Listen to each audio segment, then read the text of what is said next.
Xudo xolasa navbatda zakazimizni ham tayyorlab bitirdik, ustuna ketdik. Hozir asbobni qildik Karim aka.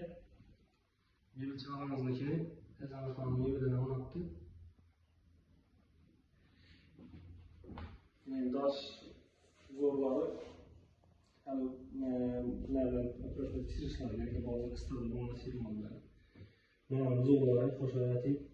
Polni steklonlar döşelgen. Xudo xolasa akkurat etib topshirilgan, plyuslardan faskali bo'lgan. Moyka, mebel moyka qaymoq o'zidan chiqadi. Qaychak moyka 60lik. Steklon qo'shilgan mendan buni berlarini bu yerda kirmashindiradi, ustidan bitta faskali plyus qo'yib berganmiz. Mushlari biroz kesilgan, akkurat etib qo'yib berganmiz. Ko'rganingizdek. Assalomu alaykum, qadrdonlar. Navbatdagi ishimiz Kamakda bo'ldi. Mo'minbek bilan bo'ldi. Keling Mo'minbek. Mana uchamiz bilan Mo'minbek bilan bolamiz aytdi, ular mebelni aytdi.